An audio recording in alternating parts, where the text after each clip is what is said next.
কাজে সকলকেই আমাদের 13 তারিখের যে কর্মসূচি সেটা সফল করতে হবে, লকডাউন কর্মসূচি, এবং সাথে ইউনূসকে পদত্যাগ করতে বাধ্য করতে হবে এবং তার হাত থেকে দেশকে রক্ষা করতে হবে।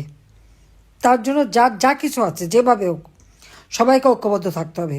সেই নারী পুরুষ নির্বিশেষে শিক্ষকদের উপরে এই জুলুম অত্যাচারকে আমরা তীব্র নিন্দা জানাই, ঘৃণা জানাই, এবং যারা এই সমস্ত হামলা করেছে, গুলি করেছে, তাদের শাস্তি দাবি করি।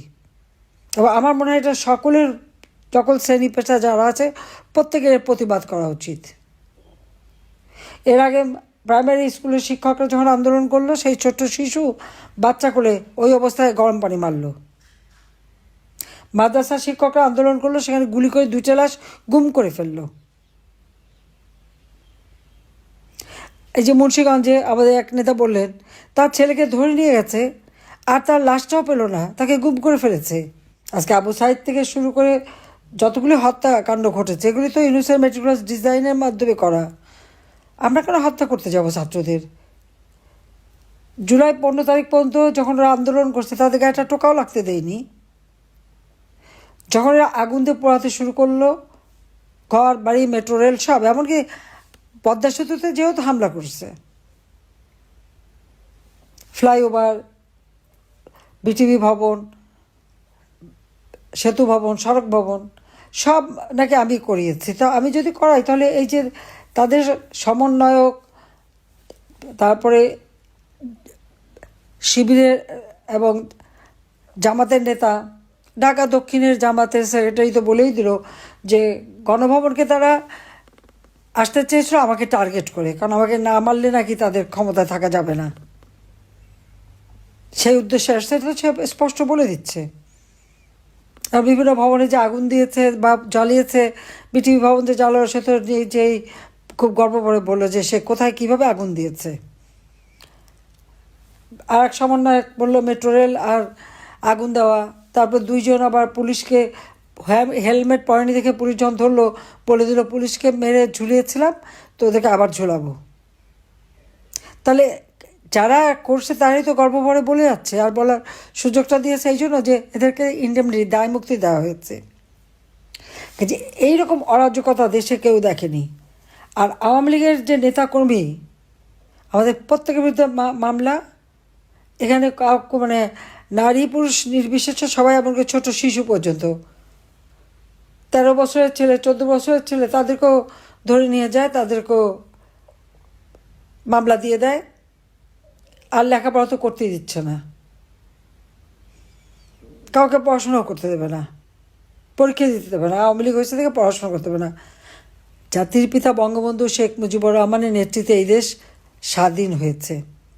তিনি স্বাধীন করেছিলেন বলেই আজকে সবাই এই বিভিন্ন পদে বসতে পেরেছে।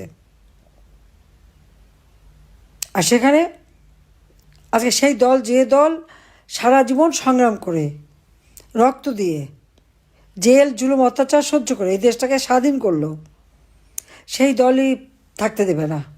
আওয়ামী লীগ ভেসে আসা দল না। আওয়ামী লীগ জনগণের ভোটে নির্বাচিত রাজনৈতিক দল এবং বারবার নির্বাচিত হয়ে সরকার গঠন করেছে।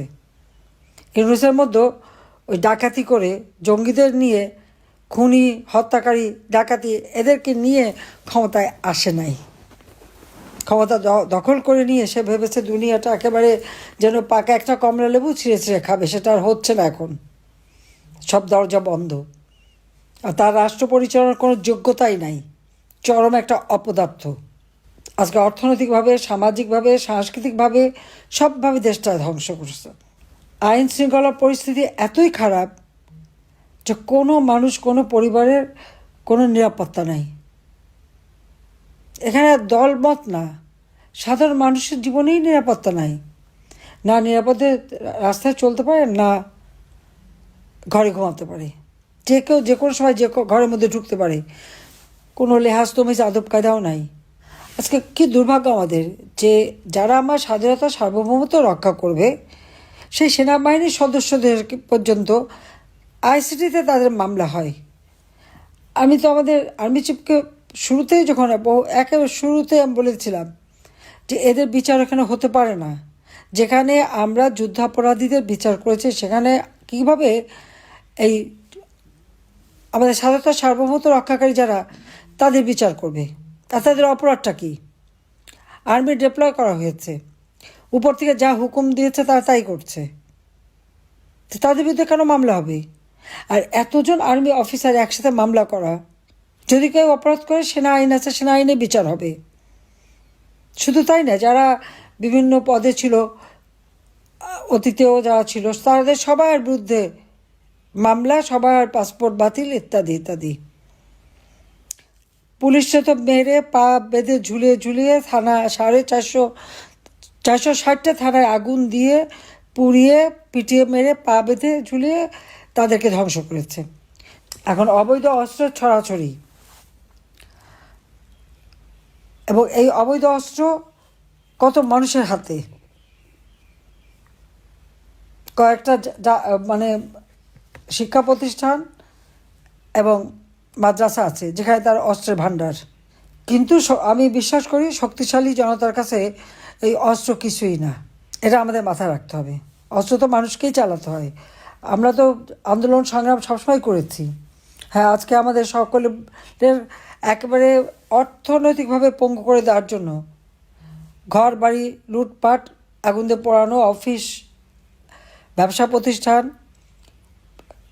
খামারের মাছ, মুরগি, গরু, হাঁস, সব দিকে ফলের বাগ সবই ধ্বংস করে দিয়ে আওয়ামী লীগের নেতাকর্মীদের অর্থনৈতিকভাবে পঙ্গু করে দেওয়া হচ্ছে।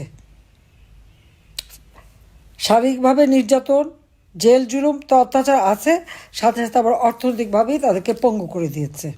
আওয়ামী লীগের নেতাকর্মীকে হাতে হ্যান্ডকাপ পরায়, আল্লাহ যেন দিন দেয় ওর হাতেও যেন আমরা হ্যান্ডকাপ পরাতে পারি। আর সাথে সেই উপদেষ্টা লেফটেন্যান্ট জেনারেল জাহাঙ্গীর আর আইন উপদেষ্টা আসিফ নজরুল সহ যে কয়টা আছে, আর তাদের এই সমন্বয়করা যারা গোপালগঞ্জে দাঁড়িয়ে বঙ্গবন্ধুর বিরুদ্ধে কথা বলছে, এই সবগুলির বিরুদ্ধে সব কটার কোর্টে দাঁড় করাতে হবে।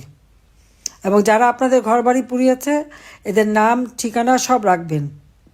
আমাদের ওরকম অবৈধ অস্ত্রও নেই, আমাদের কিছু নেই, কিন্তু আমাদের জনতা আছে, আমাদের জনতা আছে, এটা মাথায় রাখতে হবে। তবে আমি একটা আশার কথা বলি যে আমাদের যারা জেল খেটে একবার এসেছে তারা কিন্তু এখন খুবই শক্তিশালী এবং সাহস হয়ে গেছে। কাজে এখানে আমাদের সকলকে এক হতে হবে, রুখে দাঁড়াতে হবে। আর ওই শিক্ষকদের গায়ে যে হাত তুলেছে এর প্রতিবাদ সকলকে জানাতে হবে। কেন শিক্ষকদের গায়ে হাত দেবে? লেখাপড়ার ব্যবস্থা তো শেষ করে দিয়েছে, ছাত্রছাত্রীদের দিয়ে শিক্ষকদের অপমান করিয়েছে, তাদেরকে পড়াতে বাধ্য করেছে। এরকম অপমান আমরা জীবনে দেখিনি যে এই শিশুরা যা করলো, ছেলেরা যা করলো, সে ইউনিভার্সিটি হোক আর স্কুল হোক। এই সমস্ত ছেলেমেয়েদের ভবিষ্যৎটা কি? ভবিষ্যৎটা শেষ। আমি জানি না বাবা মা এগুলি দেখে কি না। যাই হোক, আমি এটাই বলবো যে আজকে দেশটাকে একেবারে ইনুস শেষ পর্যায়ে নিয়ে গেছে। অর্থনীতি, রাজনীতি, মানুষের জীবন মান সব ধ্বংস করে দিয়েছে। কাজে আমার একটাই কথা, এই সেনা কর্মকর্তা তাদের বিচার এই আইসিটিতে হতে পারে না, এটা বন্ধ করতে হবে। আওয়ামী লীগের সকল নেতা কর্মীর বিরুদ্ধে মামলা প্রত্যাহার করতে হবে, সবাই কারাগারে যারা মুক্তি দিতে হবে। বাংলাদেশের গণতন্ত্রকে আবার আমাদের পুনরুদ্ধার করতে হবে। অগণতান্ত্রিক অবৈধ সরকার থাকতে পারে না, সংবিধান এটা অনুমোদন দেয় না। কাজে ইউনূসকে হটিয়ে গণতন্ত্র পুনরুদ্ধার করতে হবে। শিক্ষকদের যারা লাঞ্ছনা করেছে তাদের এবং আজকে গুলি করেছে তাদের বিচার করতে হবে। শিক্ষকদের যাদের গ্রেপ্তার করেছে অবিলম্বে মুক্তি দিতে হবে। আর আওয়ামী লীগের নেতা কর্মীদের এভাবে এই অত্যাচার যারা করেছে তাদেরও বিচার হবে।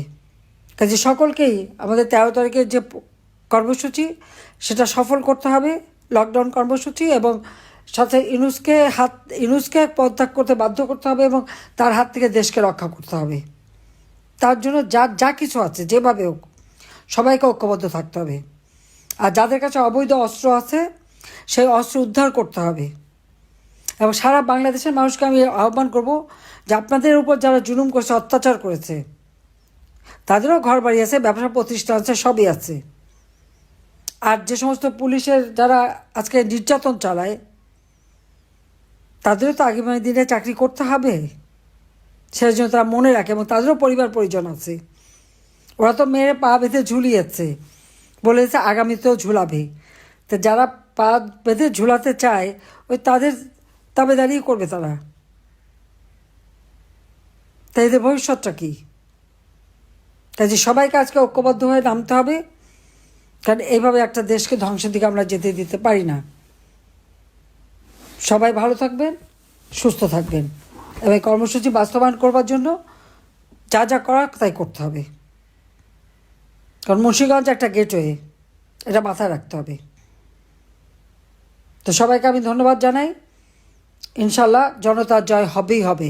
এর থেকেও খারাপ অবস্থা আমরা সবসময় আন্দোলন করেছি, সবসময় আমরা সফলতা নিচ্ছি, গণতন্ত্র প্রতিষ্ঠা করেছি, বাংলাদেশের মানুষের আর্থসামাজিক উন্নতি আমরা করে এটা আমরা দেখেছি যে একমাত্র আওয়ামী লীগই পারে এই দেশের উন্নতি করতে, আর কেউ পারে না। একমাত্র আওয়ামী লীগই পারে এবং আওয়ামী লীগই পারবে। স্বাধীনতা এনেছি, অর্থনৈতিকভাবে উন্নতি করেছি, দেশের মানুষের অন্ন, বস্ত্র, বাসস্থান, চিকিৎসা, শিক্ষার ব্যবস্থা করেছি, দেশের মানুষের জীবনমান উন্নত করেছিলাম, সারা বিশ্বে বাংলাদেশের একটা মর্যাদায় নিয়ে গিয়েছিলাম। সেই মর্যাদাটা এই সুদখোর, খুনি, জঙ্গি, ফ্যাসিস্ট ইউনূস ধ্বংস করে দিয়েছে। এই দেশকে আবার আমাদের পুনরুদ্ধার করে গণতন্ত্র প্রতিষ্ঠার মাধ্যমে দেশকে আবার উন্নত করতে হবে। আর ওই সংবিধান, লাখো শহীদদের রক্তের বিনিময়ে ওই সংবিধান, জনগণের ভোটে নির্বাচিত প্রতিনিধি দ্বারা এই সংবিধান, এখানে হাত দেওয়ার অধিকার তাদের নাই। তাদের ওই জুলাই ঘোষণা টোষণা ওগুলি আমরা মানি না। কারণ জুলাইতে তো গুন্ডামি করেছে, ডাকাতি করেছে, চুরি করেছে, মানুষ হত্যা করেছে, পুলিশ হত্যা, আওয়ামী লীগ নেতা কর্মী হত্যা, সাংবাদিক হত্যা, সংখ্যালঘুদের হত্যা, এটা তো হত্যাকাণ্ড করেছে, যার জন্য তাদেরকে ইন্ডেমনিটি দিয়েছে। সে অপরাধী তারা, তাদের হয়ে গেছে জুলাই হিরো, আর নির্যাতিতরা সব জিরো। তাই নির্যাতিতদেরই এখন রুখে দাঁড়াতে হবে, আর সবাই রুখে দাঁড়ানোর জন্য প্রস্তুতি নেন। সবাইকে ধন্যবাদ। জয় বাংলা, জয় বঙ্গবন্ধু, বাংলাদেশ চিরজীবী হোক। খোদা হাফিজ।